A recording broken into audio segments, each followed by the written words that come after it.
Hello, everybody. My name is Conor McGilligan. This is my channel. We are back here today discussing all the promoted teams, what they're doing in the transfer window, giving them a little bit of a ranking, to be honest with you, what they still need to do, what they have done, how they're moving maybe differently to the 6 other teams who've been demoted from the Premier League. Because I'm getting a little bit sick of this notion about you guys that we've not got a chance, we've not got a hope. Well, that's all based on recruitment. It's how much money you invest. It's the profile selection. It's the style of player you get in to fit against this relegation battle. And I think there's been some really, really good moves so far from all 3 clubs. We're going to get into that today. Let me know what you think in the comment section below. Subscribe to the channel. Let's get into it. Now, as you can see, everybody, this guy on screen, we're going to start with Sunderland. My goodness, this has come out today and we had to do something on it as well. The Sunderland recruitment strand is looking very good at this moment in time.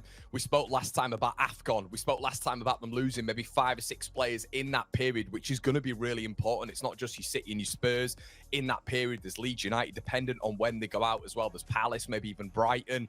So that's something to focus on when it comes to Sunderland very, very heavily, especially when it comes to Talby, when it comes to Noah Siddiqui, when it comes to Diarra. But what we've got to bear in mind as well is how far will some of these teams get? You know, when you look at Ronaldo and obviously who he plays for, you look at maybe Noah Siddiqui being Congolese, how far will they go in the competition? And, you know, coming back to Sunderland, they may be back sooner than you actually think. Something to look at maybe there in particular when it comes to those players maybe leaving. But right now, when it comes to the addition that I wanted to speak about, very, very soon, if this one gets done, this will be an unbelievable signing.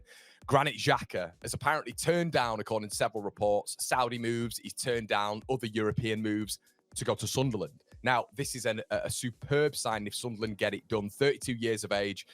Recently in the Champions League, of course, recently Bundesliga winner, a tempo dictator, someone who, against the press, is very decent, very resistant, can win your fouls in really good areas, can put the ball into the box. Xabi Alonso is a huge fan of him, and this is an unbelievable bit of business for Sunderland. And I think when you partner him, maybe in a midfield 3, who knows? But if you get him in there with Siddiqui and Diarra, who I think have looked really good in pre-season. Sporting, they played against the other day, but I think the midfield composition is looking really good for Sunderland. The midfield, which is the engine, the IQ of the operation. And I think actually this is a much better signing than Jordan Henderson. I was mentioning that they need experience, and you still got your likes of Chris Rigg in there. Romain Mundle, who looks like he's about to sign an extension, which is a really good bit of business as well. But then you look at the other players within the squad as well. There's a lot of youth in there. Dan Ballard as well, Tri Hume, Patterson. They need to build this up when it comes to experience. And I was thinking Henderson would be perfect. But I actually think Granit Xhaka is a better player. I think distribution, I think against a team's heavy press, heavy artillery when they're trying to get forward, I think Granit Xhaka is more capable of maybe bypassing that. I think he works better than Jordan Henderson in tight spaces. I think this is a really, really good signing. And when you look at signings coming in with Enzo Lafay, Sunderland fans know I'm not completely convinced, but I understand the clamour around it. I understand that football isn't linear. If you work in the if you don't work in the Championship, I'm not saying he didn't work, but he didn't hit the dizzy heights. That doesn't mean that you can't work in the Premier League. Not at all, because you know you might be a little bit better with a certain amount of games per week, a little less load. You know, you might be actually acclimatized to play against a certain level of player who maybe drop off, who maybe come onto you in certain areas of games. It's a completely different standard, but some players really acclimatise. And I think Lafay might do that. Tight control, slick passing, moving that ball quickly. It might absolutely, you know, work really well with him, especially when he's surrounded by better players. Adingra, I think, is a really decent signing for Sunderland as well. I think it's raw. Brighton have made, what, 3 times the sell on Adingra. That could work. I think it might do. They brought in the other youngster on the right-hand side as well when it comes to Talby. So we'll wait and see. Talby playing in Europe last season for Club Bruges. Adingra been frozen out a little bit at Brighton, so he might be a little bit rusty getting back into it. And what do we know? Well, these players need to hit the ground running. It's no use starting hitting the ground running in January or February. You need to hit the ground running now, especially with Sunderland's run of games, which at the start is very favourable. You look at Diarra, I think Diarra's a top signing. I still think Diarra is the best sign. I know I've mentioned him in maybe the signing of the window, Granit Xhaka, in terms of the profile and the wow factor and that experience coming into their midfield, which they needed with Henderson. And now they've got Xhaka, but I think with Ronaldo coming in, with competition there with him and Sirkin, I think that's a good little battle. But Diarra is a top player. He's a top player for me, and I think that's a really important signing. But the twist of Xhaka coming in, that experience in that midfield is really, really important.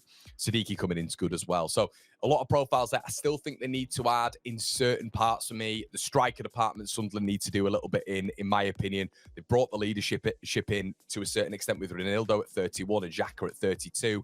I still think the goalkeeper needs addressing big time, and the two centre-backs. I personally don't think, and I know Sunderland fans don't like this, but I personally don't think that Luke O'Nien can work at the Premier League. I don't think he's good enough on the ball. And I know he's probably the best ball-playing Sunderland defender, but I still don't think that means he's good enough on the ball. Trey Hume maybe needs a little bit of backup in there, but we'll wait and see. I think Hume will be adaptable to the Premier League, and Dan Ballard, the jury's out a little bit, but they need centre-backs. They need reinforcements with that back line, but it's a really good ploy.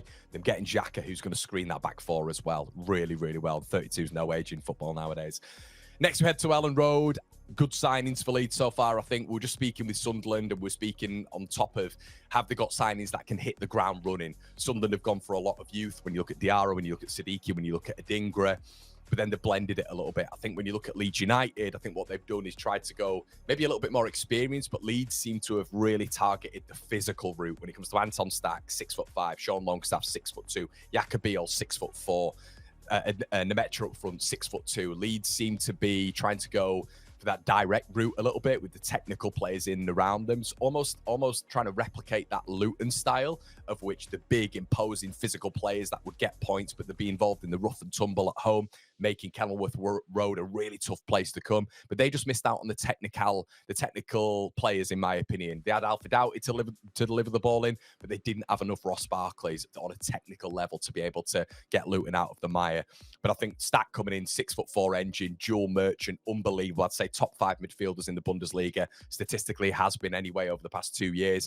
You look at Jacobiel coming in, one of the stars of Euro 2024. Gabriel Goodmanson, the left back, who's been prominent. He's been a prominent figure for one of the top 5 biggest French clubs in Lille this season and over the last couple of seasons at left back. They're really struggling at left back right now. Lucas Nemetra, they're getting fit when it comes to injury. Obviously, he's played 7 times for the German national side, looked really good against Man United the other day as a front man. And then you obviously look at Sebastian Bornau, another big lad who's coming 6'4", adding rotation to that line. So Leeds looking at Paixao as well. Leeds looking at Rodrigo Muniz and more cover as well. You look at Sunderland, looking at a goalkeeper, centre-backs. And I think together, Leeds and Sunderland are really building something which is different. I think Leeds have got maybe more players who are going to hit the ground running, potentially just with experience factor. That's all I'm suggesting there. But when you look at Sunderland, there's an argument they've got more youthful exuberance and raw pace and agility maybe overall. Who knows? But it's going to be fascinating to see. Now, Leeds do lack a lot still. You know, they've still got players that they need to get off the books, which is what Sunderland have done magnificently well when it comes to Tommy Watson, Joe Bellingham, you know, and obviously others that they're going to get rid of through this window potentially. But you've got to ask with both teams, where are the goals coming from? Are they coming from Nemetra and Peru? I don't think so in the Premier League.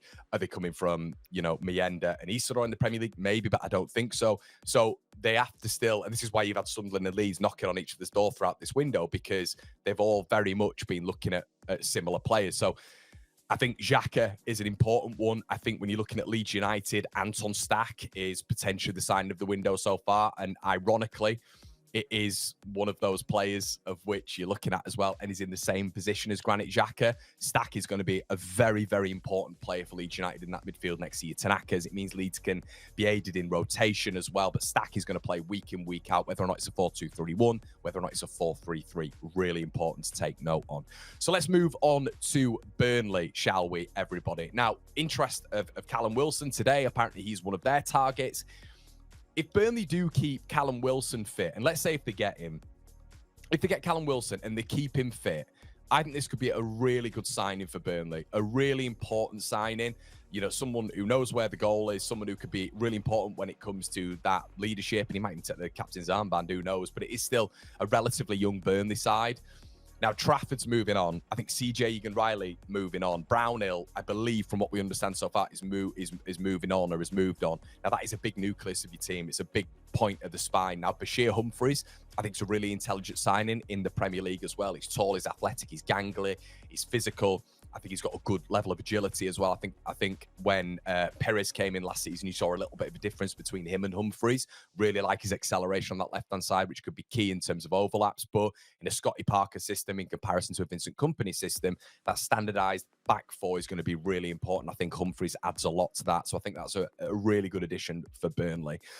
Now, look at Hartman as well. I really, really like that signing. Once again, on that left-hand side. So then it's going to be interesting to see what happens with Bashir Humphries. Could he go into a back two, which he's played before? But Hartman from Feyenoord, really good signing. Adds balance and a lot of width to Burnley's play, and maybe insinuates that it's going to be a more free-flowing attacking Burnley side, or they're going to have to get forward, because if you don't score goals, you don't stay in the Premier League. Tuanzebe, Premier League experience, has worked at sort of Ipswich before.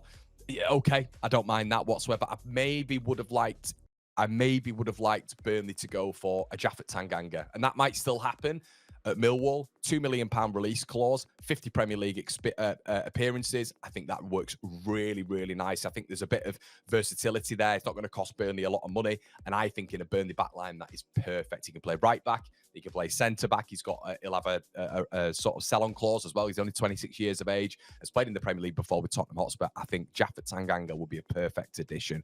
Now, going a little bit further forward, Burnley fans, I have to be honest with you, I'm not convinced on Kyle Walker, and it's plainly because he's gone down over 12 kilometres when it's come to his sprint speed compared to 2022, 2023, when he recorded a kilometre per sprint speed of around about 40, and now it's around about 28, 29 kilometres. When you're looking at his sprint speed over a set distance, that is a dramatic increase. And all I can think to myself is when you saw the likes of Timo Werner cooking him, you know, and I think that is not Kyle Walker. Kyle Walker was known for his pace. His recovery pace is absolutely huge in his game as well. When you look at his 16 appearances for AC Milan, they weren't convinced, and there was a lot of publications out in Italy not impressed with his performances either. He's going to be in a low block. What he will add is experience, Burnley fans. What he will add is leadership, but how far does that get you? I think when it comes to Kyle Walker, I think in a low block up against some of the best left wingers in the division, it's very different to playing in a possession-orientated, fast-paced Man City side where he's got a lot of coverers in that midfield and on those centre-backs who are used to his game. I think it's going to be interesting to see how this works out. For me, I don't rate it. I'll be honest with you. I think there are others out there that Burnley could have gone for, but I completely understand that I could be wrong. Jacob Brun-Larsen as well, and Shoona. Interesting when it comes to attacking depth and flair, which Burnley will look at and they'll think to themselves, yeah, this will be a real addition for us. Once again, unproven, like a lot of these signings have been so far. But I do rate them as good attacking signings. They've got good profiles behind them, good notoriety. So we'll have to wait and see on that one. Obviously, the young goalkeeper, Max Weiss, coming in as well. So we'll wait and see how that develops. Will Burnley have to do another one? Now, for me, what's missing here when it comes to Burnley is an attacker. We all know that Zian Fleming, Jaden Anthony, you know, Marcus Edwards, etc. have all come in.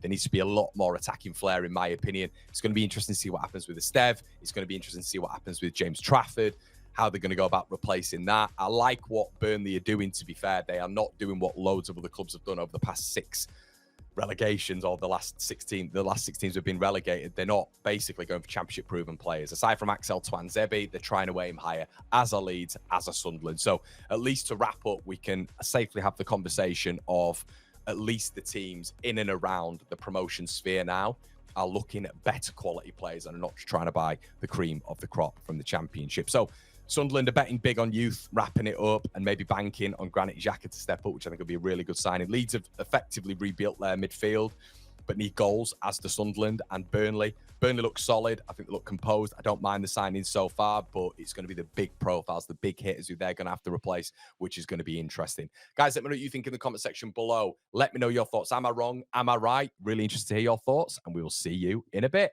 Cheers.